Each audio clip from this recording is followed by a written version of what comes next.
music. Was this your first career choice? My first career choice was paleontology when I was 7, and then I got into music. So. Very interesting.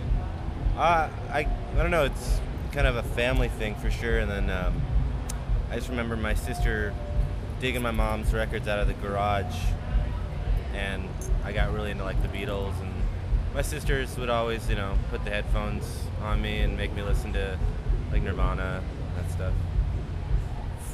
I don't even consider it a career choice yet. So it's kind of like music's always, since I was little. Same thing. It's family. Everybody sings. Everybody plays.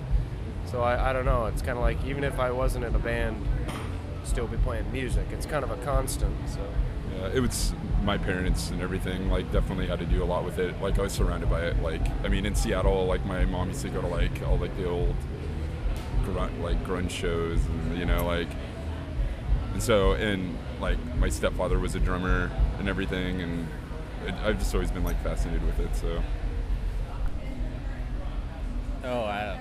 Hey, Bob, why did you choose music as a career? I don't know. So what are some of your influences? You talked about them a little bit, but you're from Seattle too. So you have like Jimi Hendrix from Seattle. It's a legendary scene, the grunge scene, of course. So talk a little about musically growing up in that. What influenced you? Once again, a lot of it has to do with family. My sisters, unfortunately, the last time Nirvana played in Seattle, my mom said you can go next time, and I never got to go. So I think I was like 8, but being surrounded by that, Seattle's very, very music-centered city, very supportive of it. Radio station, KXB, all that kind of stuff. I used to think as a kid, like, because Nirvana was from Seattle, that I thought every band was actually from, like, music came from Seattle almost. Like, I didn't actually conceive that thought, but, like, sort of did, like, I was like, oh, music, like English is, like, the only language or something, as a kid, you don't really spin, but, yeah, like. Any answer to the Seattle question? All right, not really. I didn't really grow up listening to Seattle music except for Nirvana. Mostly Motown. Yeah, I don't know. I think the thing about Seattle is it's supportive of music in general. So I mean, on any given night, you could go see a country show, a punk show. I mean, it's all over the board. So I don't know. I don't know if for me personally it had a huge influence, except for until we got to the point when we were playing live, and all of a sudden it was like, all these people support music. So. Yeah, it is. So I read that you guys have a new LP coming out, Tidelands, September 14th. Talk a little about the difference between this album in comparison to Don't Be a Stranger. Good question. I'd say this album is a lot more made in an album way, rather than cramming the songs that we had written onto one record because we didn't know if we'd have another opportunity. This one, I think there was more of intent, like playing with sounds, getting a feeling of it. A lot more like experimenting with things and making sure we were happy to the very end, taking chances and not settling, I guess. I mean, stylistically, it's definitely different. I mean, it's going to sound it just has a different sound. It might even sound darker or sadder, but I think this album, it was definitely more representative of maybe everything we do, like as a band. The first album was sort of maybe what we were doing at that moment, because this one actually has songs that Kevin had written that were older than the first album, and then some that were written probably months before we even went and recorded. So it's maybe a little bit more of a spectrum. But even the songs that were older, I think developed and were more realized while we were recording this album, like changing it, adding lyrics, and, just a feeling of it. And it was like a lot more like free too. Like we actually had like some of our friends like come on and play and like be able to, and actually just be in the studio and actually arrange the song in there. Because prior to that, like Don't Be a Stranger, we've been playing the songs already for a couple of years, and so it was definitely like a way better like experience in the studio. You got more of a feel for it. So when do you know when a song is finished? I don't think you ever do. None of them are finished. Yeah, I think that's the most frustrating part, is having to put the period at the end of the sentence. Because I mean, we have a song that we play live that's the first album on Don't Be a Stranger that has a whole new intro, and we like it a lot more. And you know, it's cool to let songs develop, because I don't know if we get necessarily bored, but there is like a restlessness, I guess, that you have about doing the same thing, like keeping the energy going.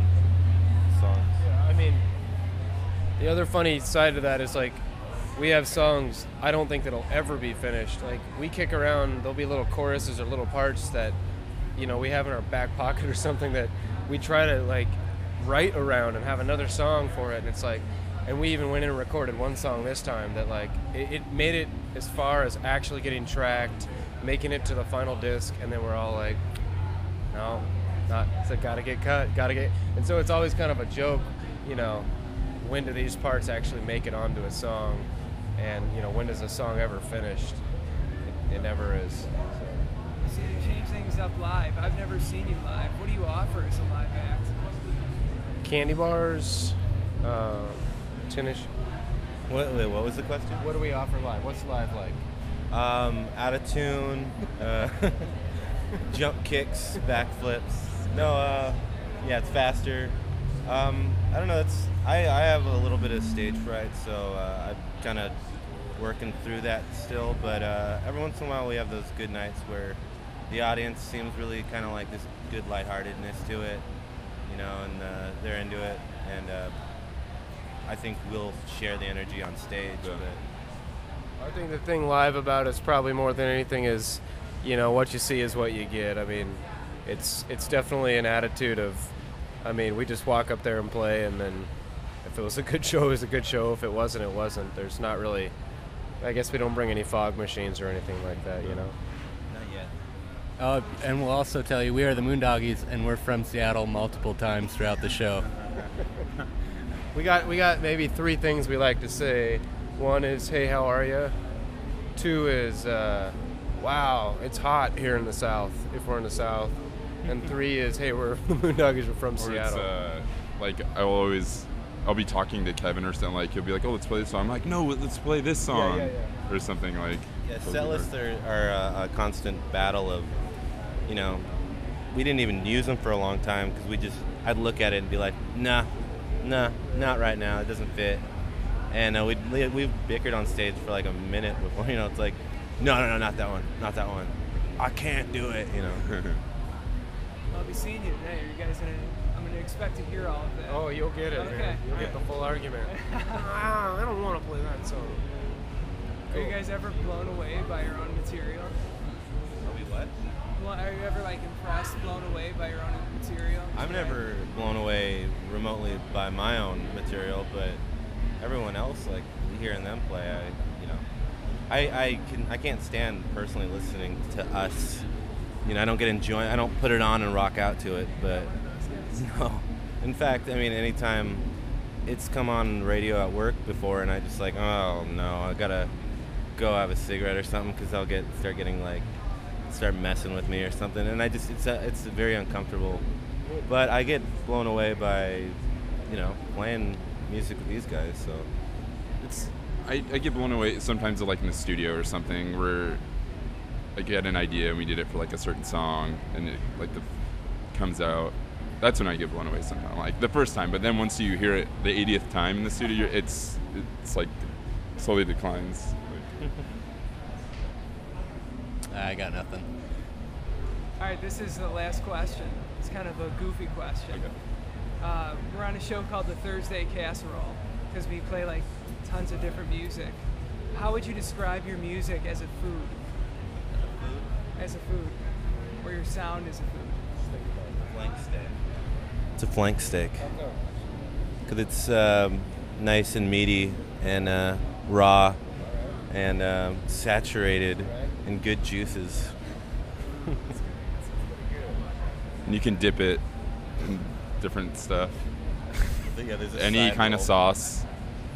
You can make your own too. I don't know what that means. I don't know. I go closer to like barbecue. It's messy, but it's packed full of a lot of soul. You should wipe your hands off of it. You should totally be done with it after the first bite, but you can't stop eating. Bob thinks we're a salad.